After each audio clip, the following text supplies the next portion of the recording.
Bom, pessoal, eu sou a Maria Ângela Brandão, né? Eu sou responsável por vocês os internos do ambulatório, vocês também passam comigo na residência médica, no internato, na semiologia. Eu sou gastropediatra, sou livre docente, sou docente da pediatria, da pós-graduação, e não tenho conflitos de interesse com o tema apresentado nessa aula. Eu botei minha foto aqui porque todo mundo só vê a gente de máscara, nem sabe que cara a gente tem, e certamente vocês estão observando que esse é um dia pós-cabeleireiro, né? Meu cabelo não é tão bonito assim, mas é porque a gente anda de máscara e ninguém sabe a cara do outro, essa sou eu, tá bom? E nós vamos começar esse tema, que é os transtornos gastrointestinais funcionais, com um caso clínico. Como vocês sabem, o caso clínico é uma forma muito importante que a gente usa como recurso didático para a gente exemplificar. Que quando a gente fala transtornos gastrointestinais funcionais, parece algo assim muito distante, né? Então, essa é uma coisa que deixa os casos mais próximos da gente. Então, é um menino de 4 meses que regurgita desde o nascimento. É um menino que nasceu bem, não teve intercorrências. Ele foi amamentado e usou fórmula infantil por 15 dias, depois só fórmula infantil, e apresentava regurgitações após cada mamada com fórmula de partida, e ficou bem com fórmula R, com bom ganho ponderal, e de 15 dias em diante ele seguiu bem. Ele já tinha feito uso de domperidona, bromoprida, mas não tinha tido melhora clínica. Com 3 meses, ele veio com 4, com 3 meses ela notou irritabilidade, passou a ter episódios de choro, principalmente choro ao entardecer, sem cianose, sem perda de consciência. E há 15 dias, então, notou há um mês, 15 dias atrás, tinha trocado para uma fórmula antialérgica, que é um hidrolisado proteico. Essas fórmulas, elas sofrem uma hidrólise e quebram a proteína em peptídeo. Aí não melhorou, eles usaram uma outra fórmula que quebra a proteína em aminoácido. Mas também não melhorou e começou a evacuar umas fezes bem escuras, verdes, que é uma cor que chama muito a atenção das famílias, e essas fezes passaram a ser uma vez a cada 3 dias, fezes formadas e mantendo o bom ganho de peso. Bom, nesse caso, o que a gente pode identificar como um transtorno gastrointestinal funcional? A primeira coisa é a queixa de regurgitação, que é um transtorno gastrointestinal funcional.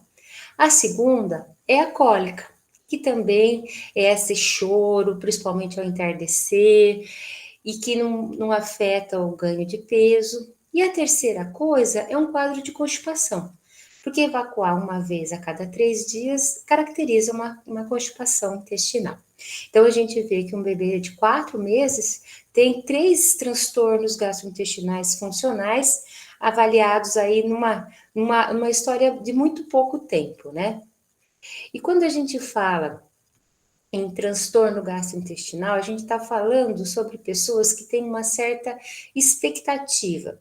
Então, a pessoa usa a seguinte frase: dormir igual um bebê. Quem fala isso nunca viu um bebê dormir, porque os bebês dormem agitadamente, os bebês acordam várias vezes, mas a pessoa tem uma forma idealizada de achar que as crianças vão dormir bem, que elas não vão ter nenhum sintoma, que ela vai estar sempre ganhando peso, que a família vai ser feliz, vai ser sem problema. E por que acontece isso? Porque as pessoas não convivem com bebês. Em outras épocas, as pessoas tinham bebês que eram primos, sobrinhos, que conviviam. Hoje em dia, as pessoas não convivem com bebês. Então, a expectativa que elas têm dos bebês é uma coisa muito irreal. Na realidade, a gente tem muita expectativa. O bebê não era exatamente aquilo que você pensava.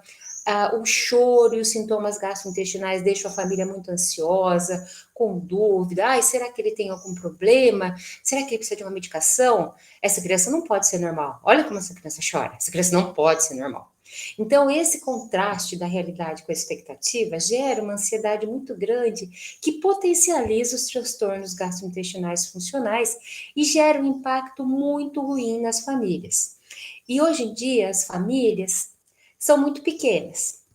Então, tem gente que tem aquela ideia assim, o ideal é a mãe cuidar da criança, ideal para quem? Nas tribos, quem cuidava das crianças? As mulheres eram coletoras, os homens eram caçadores, quem cuidava das crianças eram as crianças maiores, mas elas tinham uma tribo que cuidava delas em conjunto. E essa história de ficar só com a mãe, a gente vê muitas famílias hoje em dia que o impacto do tratamento das crianças, do cuidado, é da mãe e do pai, e habitualmente ela recai mais, até historicamente, tradicionalmente, ela recai mais sobre a mãe. E a mãe não tem aquela história de dividir com a avó, dividir com a tia, dividir com a irmã, dividir com a sobrinha. As mães estão muito sozinhas hoje em dia. Eu atendo no consultório algumas pessoas de alto poder aquisitivo, que tem técnico de enfermagem, consultora de amamentação, quiroprático. Essas pessoas, elas fazem exatamente o mesmo papel que o conjunto das famílias fazia, no sentido de ajudar essa mãe a fazer um cuidado adequado. Mas o impacto que isso causa, um bebê que chora, numa mãe que está sobrecarregada, muitas vezes tem também o auxílio do pai, mas a maior parte das vezes recai mais sobre uma pessoa, vai causando até dificuldade de relacionamento entre os pais e a criança. A criança não era aquilo que ele sonhou, né? E às vezes o cansaço e essa situação causa uma dificuldade de relacionamento entre o casal, favorece a depressão pós-parto, porque, como disse, muitos dos cuidados recaem sobre a mulher. E, assim, a gente sabe que é uma coisa que a sociedade acha normal, que a mulher cuide, independente de qualquer coisa, e a depressão pós-parto, somada a todas essa demanda em cima da mãe, pode favorecer uma depressão pós-parto, uma interrupção prematura do aleitamento materno, além de ser um aumento de despesas. Vocês viram, usou fórmula de hidrolisado proteico, usou fórmula de aminoácidos, são super caras. Então, isso aumenta as despesas, favorece falta no trabalho, esse pai também que não dorme bem, acaba tendo desempenho menor no trabalho, ou aquele pai que se desdobra para cuidar, mesmo, eu estou falando isso mais dos pais, porque os pais não têm licença gestante, mas as mulheres que têm licença gestante, elas trabalham muito mais na licença gestante do que em qualquer outro período da vida delas, né? E quem passa por tudo isso tem mais chance de ter outros distúrbios gastrointestinais no futuro, os bebês que passam por isso. E uma coisa que preocupa bastante é que às vezes a pessoa está tão cansada que ela pode levar um risco de abuso, como uma síndrome do shaking baby. Então, às vezes a pessoa está tão cansada que ela sacode o bebê com mais força do que ela deveria, né? Então, a gente vê que parece que o choro é uma coisa que você chega e fala assim, não, mas está ganhando peso, está bem, mas o impacto é muito grande nas famílias. E se a gente for pensar nos bebês, os bebês choram. O choro é uma coisa boa, né? Quando a criança nasce, o bebê chora porque é o único jeito que ele tem para comunicar. E quando o bebê chora, todo mundo fica feliz na sala de parto. O bebê não tem como ele se comunicar a não ser pelo choro. E o choro pode significar muitas coisas. E os transtornos gastrointestinais também estão envolvidos nesse rol de possibilidades que o choro acaba tendo. E eu falei da questão do shaking baby, né? Então, às vezes, as crianças que choram podem ser vítimas de violência domiciliar. E a gente está falando, então, dos distúrbios funcionais, que são os distúrbios da interação cérebro-intestino. O que são os distúrbios da interação cérebro-intestino? São sintomas crônicos, recorrentes, frequentemente relacionados com a idade, eles são típicos de determinadas idades, e eles não são explicados por anormalidades estruturais e bioquímicas. Então, quando a gente fala da interação intestino-cérebro, a gente está falando do sistema nervoso entérico, dos neuroreceptores, da quantidade de sinapse, a gente está falando de uma sensibilidade maior para esse intestino. Também a gente tem o nervo vago, né, que dá o que antigamente se chamava frio na barriga, e por influência dos filmes americanos agora é borboletas no estômago, mas tudo isso está ligado a um conjunto de situações que não são detectadas por anormalidades nem estruturais nem bioquímicas. Então, não adianta.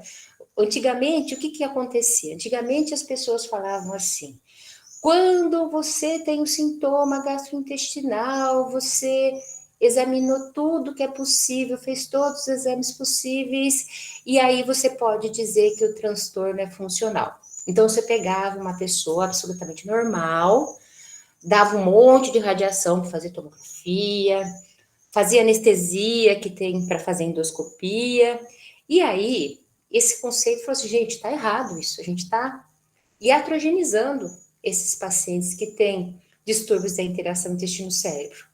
O que, que a gente pode fazer? Aí foi criado alguns critérios, exatamente porque você sabe que esses sintomas você não vai achar no exame. Então foi criado critérios clínicos.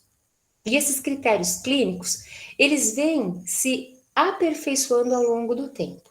O último critério, que chama critério de Roma para os distúrbios gastrointestinais funcionais, ele foi feito agora em 2016 e ele tem a cada item um certo critério. Eu não decoro isso, não consigo decorar isso, porque a gente tinha o Roma 3, agora tem o Roma 4, e a gente, na verdade, eu tenho um tablet onde eu tenho todos os critérios e eu procuro e ver se encaixa. Né? Então, dentro dos critérios, a gente tem a regurgitação, a síndrome da ruminação, a síndrome dos vômitos cíclicos, as cólicas do lactente, a diarreia funcional, a disquesia do lactente e a constipação funcional. Ah, mas por que muda ao longo do tempo? Muda, porque a gente vai entendendo melhor as coisas. E quando a gente consegue classificar uma coisa, a gente começa a enxergar ela de uma forma mais clara e ver o que encaixa e o que não encaixa. Então, por isso que em 2026, com aquilo que a gente já descobriu da interação intestino-cérebro, vai ter o Roma 5. Mas são adaptações por quê? Porque a ciência é a evolução. Você vai entendendo melhor, você vai classificando diferente e abordando diferente. Por isso que antigamente, para chamar de funcional, tinha que fazer 200 exames, e hoje a proposta é fazer só o que a criança precisa, só aquilo que é necessário, o que é muito melhor e muito menos invasivo. Bom, dentro do eixo intestino-cérebro, o conceito mais atual é o que seja o eixo intestino-microbiota-cérebro. Por quê? Porque, como eu falei, muito dessas regulações são por neurotransmissores. E a microbiota, ela está ligada à formação de elementos que funcionam como neurotransmissores. Então, a gente tem o intestino, o cérebro e a microbiota interagindo. Então, se você tem uma resposta anormal ao estresse e você tem uma hiperalgesia visceral, ou seja, você tem mais receptor, mais neurotransmissor dentro do seu intestino, associada a uma imaturidade da função imune e da barreira intestinal, e a gente está falando de bebês, imaturidade na função imune da barreira intestinal, a gente está falando de bebês, a gente vai ter dificuldades da alimentação, a gente vai ter dificuldades da despontilidade gastrointestinal, e essa complexa interação é o que a gente chama de eixo intestino-cérebro. O que a gente tem, então, da interação intestino-cérebro-microbiota? A gente tem, então, de um lado, as bifidobactérias e os lactobacilos, que representam uma flora mais favorável. E do outro lado, a Escherichia coli e o Clostridium, que representam uma flora não tão boa assim. A imaturidade do sistema gastrointestinal do bebê leva a uma maior permeabilidade. Então, esse sistema ele é mais sujeito a ser reativo. E essa regulação imune alterada, associada a uma microbiota de pior qualidade, vamos dizer assim, vai ter uma maior concentração de citocinas pró-inflamatórias. Então, esse é um modelo que explica as interações do eixo intestino-cérebro-microbiota.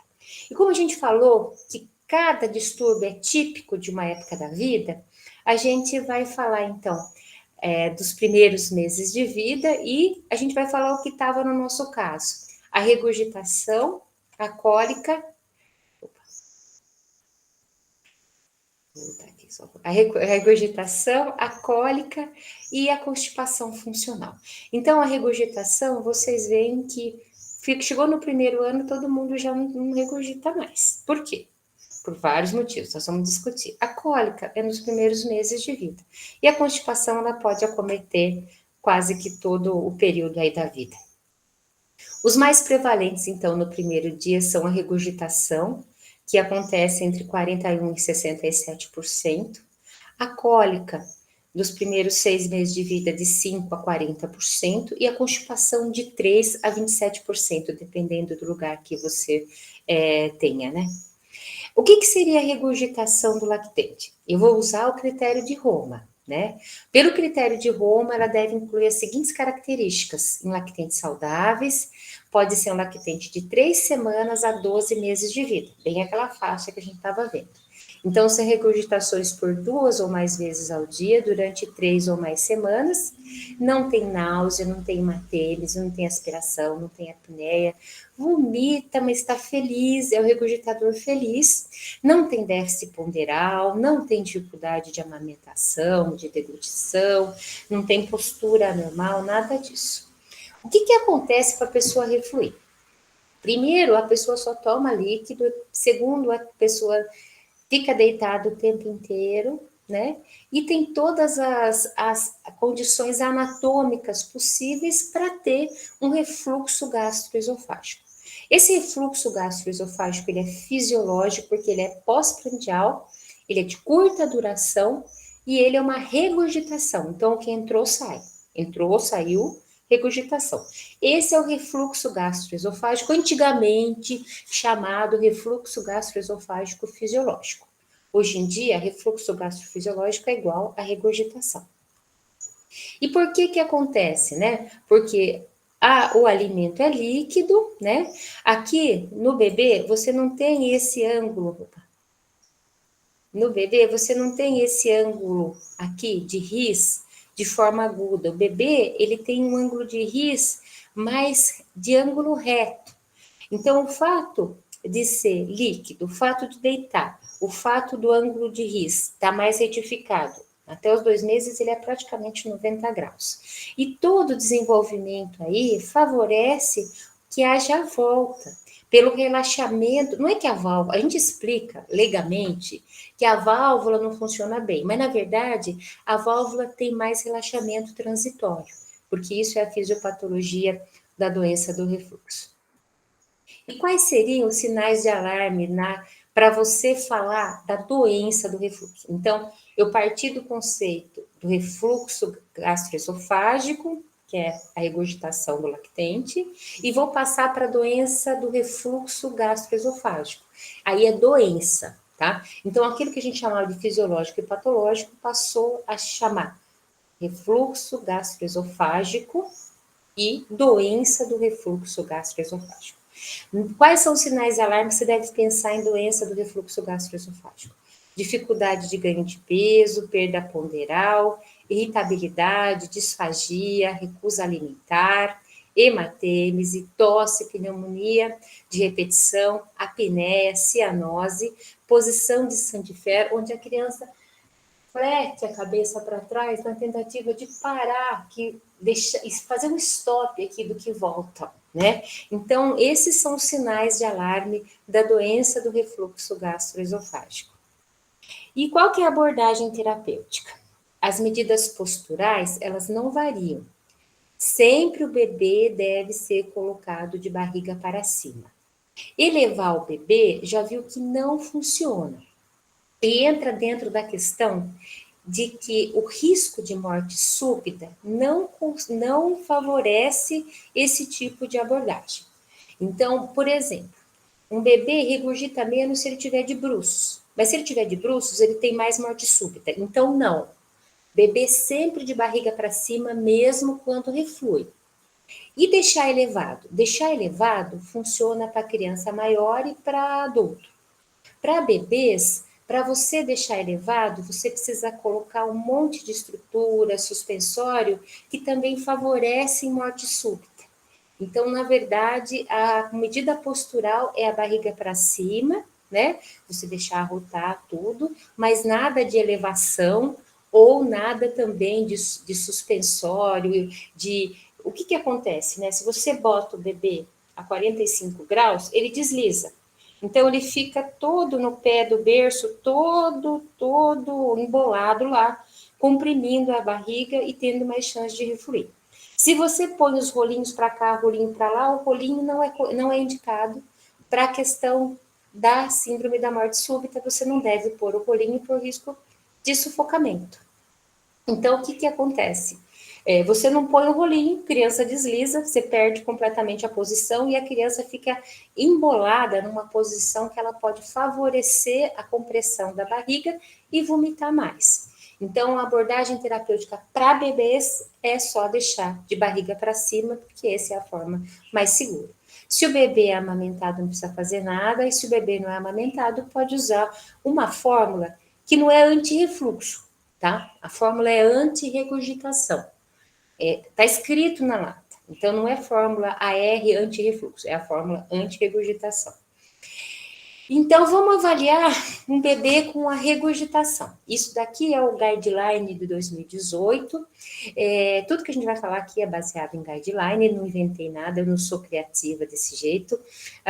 Tem alguns pacientes meus que perguntam assim, eu quero seguir o protocolo da senhora. Eu falo, eu não tenho protocolo nenhum, não tenho essa criatividade de inventar protocolo. Lógico que a gente usa a experiência da gente para muita coisa, mas a gente sempre faz baseado nos últimos guidelines, nas últimas evidências, porque é isso que os médicos fazem. Eles estudam e veem o que é melhor, eles não acham, né?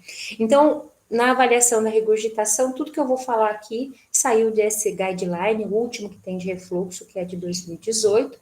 E a primeira pergunta, tem algum sinal de alarme? Sim. Se tem algum sinal de alarme, tem que ver. A pessoa pode estar vomitando, porque a pessoa tem uma hipertensão intracraniana.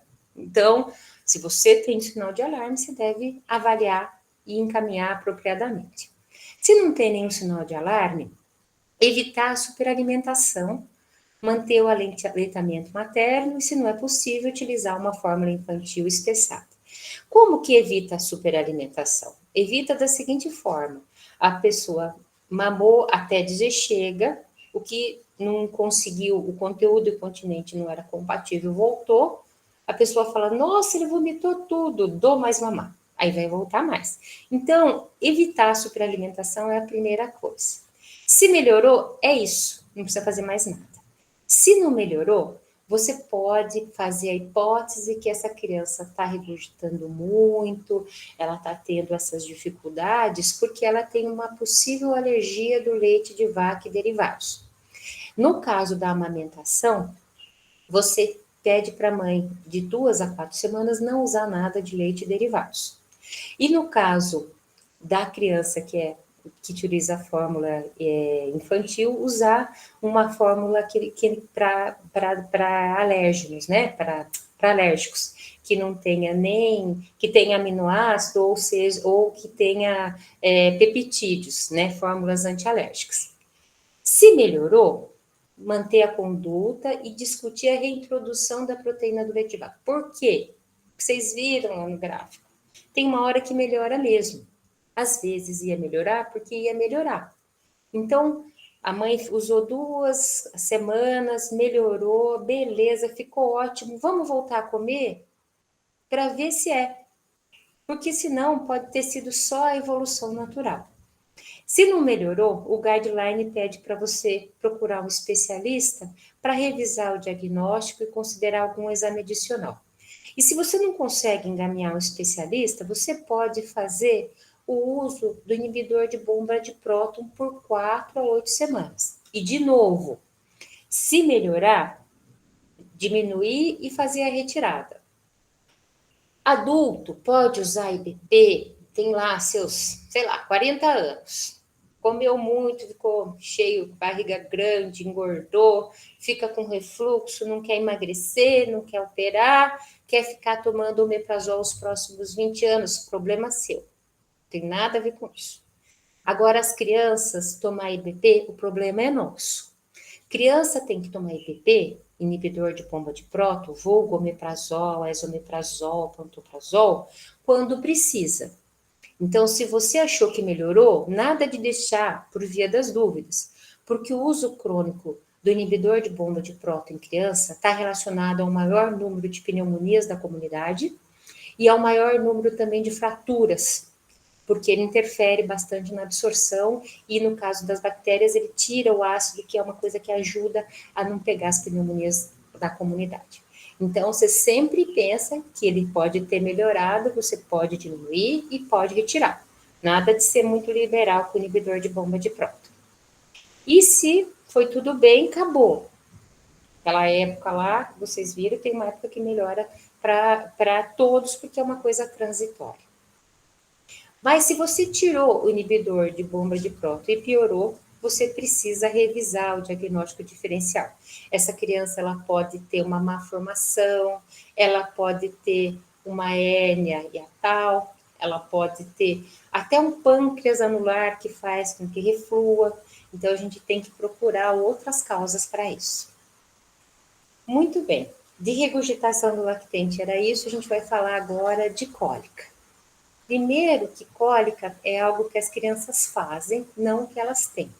Então, a criança chora de uma forma inconsolável. Então, tá chorando, não tá com fome, não tá suja, virou de lado, às vezes está incomodado com a posição, continua chorando, é cólica. Né? Então, o que é importante a gente pegar dessa cólica? Que o choro ela faz parte do desenvolvimento neurológico e comportamental do lactente. E ela pode ser ocasional. Ele vai chorar, ele não sabe falar outra coisa, não sabe fazer outra coisa, ele vai chorar por fatores como frio, calor, fralda, fome. E o que caracteriza a cólica do lactente? Vocês viram lá no caso clínico, aquele choro no final da tarde, é o mais comum. E é uma criança que mantém um crescimento normal.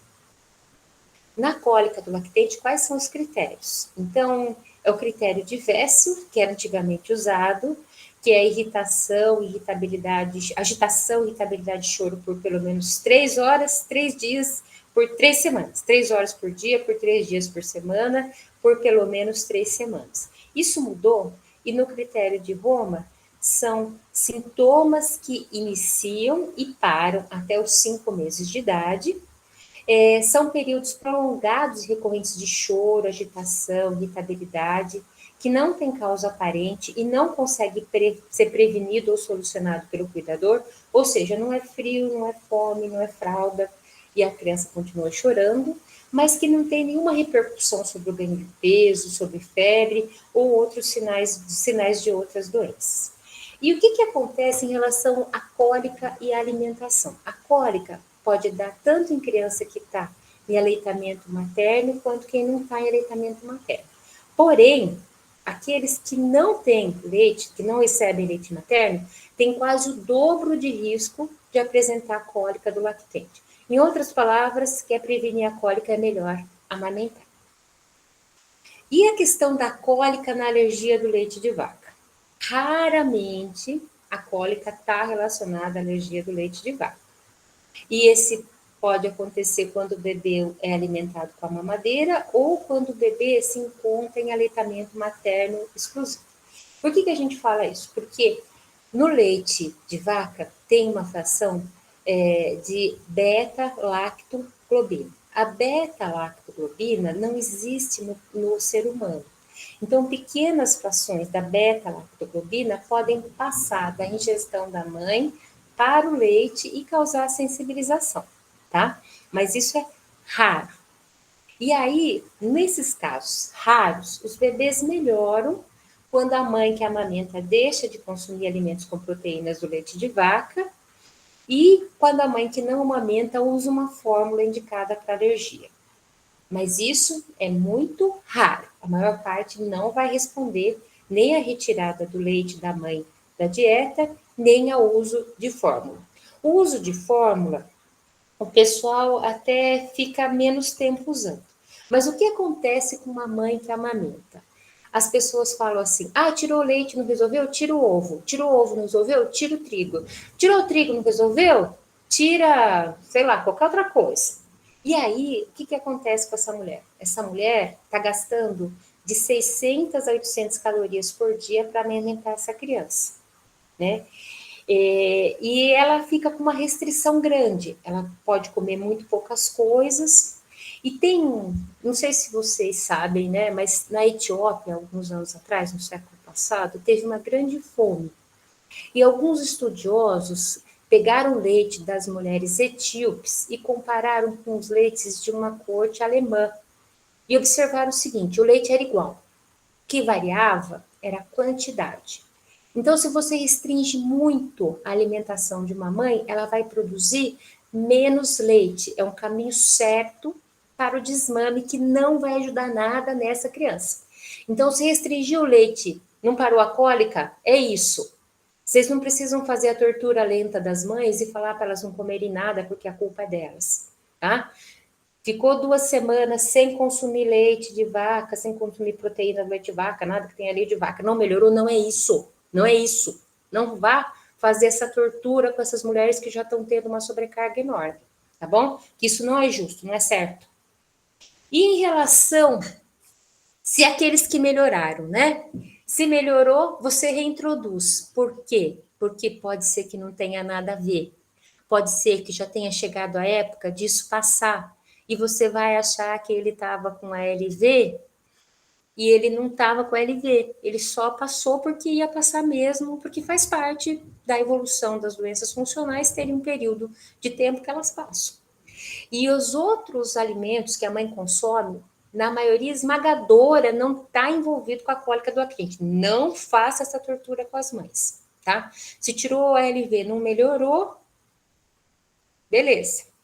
Se tirou a LV da mãe, que amamenta, a criança melhorou, reintroduz. É isso que você tem que fazer. Mas não pensar que a cólica está ligada à alergia do leite de vaca. Isso é exceção, não é a regra. E quais são as causas da cólica? O ambiente, o status biopsicossocial da família. Então, normalmente, a gente percebe que aquela mãe que está muito cansada, que a criança está chorando, a criança tem mais cólica e a mãe fica mais cansada, leva um círculo vicioso, e é muito importante que as mães tenham uma rede de apoio, tá? Então, o status biopsicossocial da família é muito importante. Se essa mãe está apoiada, se tem um pai presente, se tem uma família presente, gente que ajuda, isso vai melhorar a cólica do bebê com certeza. Isso tem a ver com a normalidade dos hormônios gastrointestinais, com a alteração de motilidade, com a microbiota intestinal. Mas o contexto social ajuda muito se essa mulher tiver uma rede, porque quem cria uma criança é uma tribo, não são nunca uma pessoa ou 2 pessoas só. E o que está relacionado com a disbiose, né? Nós falamos sobre a disbiose. Aquele que não amamenta, o que ele tem? Ele tem uma microbiota com uma menor diversidade, né? Uma diminuição dos lactobacilos e as bifidobactérias, que vai ter menos espécies de produtoras de ácidos graxos de cadeia curta, principalmente o butirato. Essa microbiota vai ser menos colonizada, vai ter uma menor diversidade, o que por sua vez aumenta as proteobactérias, então muitas vezes aumenta a produção dos gases e a inflamação, e a cólica do lactente seria uma inflamação crônica de baixa intensidade. Então amamentar, é por isso que amamentar é a melhor prevenção para a cólica. E o que a gente faz falando da microbiota que não é assim tão boa, a E. coli ela não é boa, né? E ela é maior nos lactentes com cólicas, então ela dá mais gases mesmo, tá? Ela é a principal distúrbio aí da disbiose que a gente encontra nas crianças com cólicas. E aí a gente vai falar sobre as medidas genéricas. Então qual que é o remédio para a cólica, né? Bom, se ele faz gases, da simeticona vai ajudar? Sim, se o problema for os gases, mas não tem nenhuma evidência que usando simeticona vai melhorar, tá? Ele melhora a parte que pode estar relacionada com os gases, mas como vocês viram, a questão é muito mais complexa do que isso. Então, é por isso que não tem nenhuma evidência com o uso de simeticona. E mesmo as evidências para agentes para alívio da dor são frágeis, os estudos têm muitos vieses, e aqueles estudos que são assim, são 20 pacientes, 12 ficou bem, 8 não ficou bem. Se tivesse um, o P já estava não significativo. Então, não é uma boa coisa. E antiespasmódicos, fitoterápicos e açúcar, eles não são recomendados, não tem nenhuma evidência que eles possam funcionar, tá? Na avaliação da cólica do lactente, como é que a gente faz essa avaliação? Uns sinais de alarme no histórico ou no exame físico sempre deve ser a primeira mensagem que você tem que buscar. Tem algum sinal de alarme? Tem alguma coisa no exame físico? Se sim, tem que encaminhar e aprofundar a avaliação. Uma criança que tenha muita cólica, que não ganhe peso, tem uma distensão abdominal, não evacue, é diferente. Caminhar e aprofundar a avaliação. Na cólica do lactente, nada disso vai acontecer. Se não tem sinal de alarme ou histórico no exame físico, tem sinal de alergia, suspeita de sintomas respiratórios não infecciosos, dermatite atópica, diarreia, constipação ou um histórico familiar de atopia, você pode pedir para a mãe tirar o leite derivado, se ela tiver aleitamento materno exclusivo, e usar uma fórmula antialérgica se tiver em uso de fórmula infantil. Se melhorou, também pode ser que melhorou porque ia melhorar. Você planeja o teste de provocação oral. Melhorou com isso, eu vou voltar para ver o que acontece. Se não melhorou, realmente, se isso está incomodando muito, é melhor encaminhar para um especialista. Por outro lado, essa criança não tem nada de alergia, não tem histórico, não tem nada. E o que você deve pensar? Você deve pensar em sinais de alerta nos pais. Se os pais são muito ansiosos, se eles têm depressão, tem que avaliar se pode ter risco de maus tratos. Se você avaliou qualquer dessas coisas, a gente deve tranquilizar os pais, orientar, dar um suporte psicológico ou pedir para um profissional de saúde mental avaliar, principalmente se a gente suspeita de depressão pós-parto.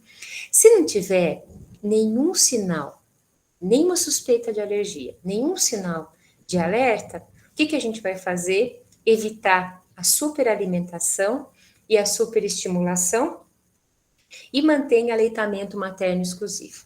O que acontece então? A criança está chorando, mamou pra caramba, só que não tem um dosímetro ali mostrando o quanto que ela mamou. Então a pessoa fala assim: nossa, tá chorando, dá de novo. O que a criança faz? A criança mama de novo. A criança já está cheia, mas ela mama de novo, por quê? Porque o peito vai resolver todos os seus problemas. Se você pega uma criança que tem qualquer tipo de incômodo, se dá o peito, ela vai aceitar, porque o peito resolve todos os problemas. Aí aquela criança que já está com aquela dificuldade, com aquela cólica, vai se entupir mais de leite, o que vai acontecer? Vai piorar. E outro ponto que tem aqui é a superestimulação. O que seria a superestimulação? Aquela criança que fica com a cólica quando muita gente vem visitar. Então, aquela criança que todo mundo quer pegar, aí no final do dia ela vai dar trabalho para os pais porque ela foi superestimulada. Então, evitar a superalimentação e a superestimulação e manter o aleitamento é o que você pode fazer de melhor para essa criança. Lembrando que as crianças que têm essas doenças já nos primeiros meses de vida, elas são muito mais propensas a ter outras doenças funcionais ao longo da vida. Então, entre as que não tiveram nenhum desses problemas nos primeiros meses de vida, só 5,6% vai desenvolver doenças funcionais outras, enquanto 28% das que tiveram vão desenvolver outras doenças funcionais. Bom, a gente vai falar um pouquinho de constipação, né? E a gente vai usar também os critérios de Roma e para crianças abaixo de 4 anos, porque são crianças que não têm o controle esfincteriano. São crianças que têm 2 ou menos evacuações por semana, ou seja, ou faz cocô todo dia, ou faz menos do que 3 vezes por semana, porque o normal é fazer ou dia sim, dia não, ou todo dia. Tem histórico de retenção excessiva de fezes, histórico de dor ou dificuldade para evacuar, um histórico de fezes de grande diâmetro e a presença de grande quantidade de fezes no reto. E naqueles que já usam o vaso sanitário, pelo menos um episódio por semana de incontinência fecal, então perde as fezes sem ter controle, e eliminação de fezes que entopem o vaso sanitário. Às vezes a criança chega com uma questão de dor, só que faz umas fezes muito grandes, umas fezes muito largas, que as pessoas às vezes não se tocam para o tamanho, mas se entope o vaso sanitário, é constipado. As principais causas é a introdução da alimentação complementar, a transição para a fórmula infantil, uma baixa ingestão de água e fibras, uma pressão excessiva para o uso do vaso sanitário e uma retenção de fezes que leva a uma defecação dolorosa e a um ciclo vicioso. Então, o que acontece nesse caso? A defecação foi difícil, doeu. O que a criança que não tem o lobo frontal desenvolvido, que não vai elaborar as coisas, vai pensar, não vou mais fazer cocô. É isso que ela vai fazer. Então, os pais chegam e falam assim, nossa, ele faz uma força para fazer cocô. Eu falei, como que ele faz cocô? Ele fica em pé, ele cruza a perna, fica vermelho. A pessoa não está fazendo cocô. Ninguém que quer fazer cocô vai ficar de pé. A pessoa está segurando. E ela, quanto mais ela segura, mais seco, mais retenção ela tem, mais doloroso, e quanto mais doloroso, mais ela vai querer segurar, formando um ciclo vicioso do comportamento retentivo. A gente pode usar uma escala de fezes para graduar isso. A escala de Bristol, ela vai até 7, e ela é desenvolvida para adultos, mas ela foi adaptada para crianças, porque as crianças não conseguem identificar o 7, elas vão para 5, em que 1 e 2 são as que são as anormais, da 3 seria normal, e a 4 e a 5 seriam as que são mais amolecidas. Tem a escala de Bruxelas, que também é uma escala visual. A gente usa mais o Bristol mesmo. E na avaliação da constipação, vamos pensar em sinais de alarme. Quais seriam os sinais de alarme? Aqueles que não tiveram eliminação de mecônio nas primeiras 24 horas, que tiveram distensão abdominal, que tiveram vômitos, dificuldade de ganho de peso, muco ou sangue nas fezes, atraso de neurodesenvolvimento, anormalidades anais ou sacrais ou qualquer outro tipo de causa orgânica. Se tiver isso, tem que investigar, né? Isso é um caso que é mais do que uma constipação funcional, é outra origem. Se não tiver nada disso, tranquilizar, orientar os pais, se tiver ela alimentado ao seio, continuar amamentando. Se tiver o uso de fórmula infantil, verificar como essa fórmula está sendo preparada, porque você tem uma proporção correta de água e de pó. E às vezes a pessoa quer colocar um pouquinho mais porque ela quer que fique mais forte. Então precisa sempre checar. E se ele tiver em alimentação complementar, avaliar a ingestão de água e fibras. Se só isso melhorar, é isso que você tem que fazer. E se não melhorar, você pode usar alguma das intervenções abaixo, lactulose, o polietileno-glicol em lactentes maiores que 6 meses, fazer talvez uma dieta de exclusão na suspeita do APLV. O APLV não vai vir só como constipação, é a pessoa que já tem alguma outra pista, tá bom? E, às vezes, até um tratamento retal para alívio agudo com supositório de glicerina. Se melhorou, mantenha a conduta. Se não melhorou, é melhor você encaminhar a um especialista. Como que se dá a retenção fecal? Então, você contrai o esfíncter anal, o glúteo e a pelvis, e a massa fecal entra na ampola retal e volta. Então, aqui a ampola retal está vazia, aqui tem as fezes, elas se acumulam e saem. Quando elas chegam aqui, se elas voltam, elas vão fazendo o fecaloma.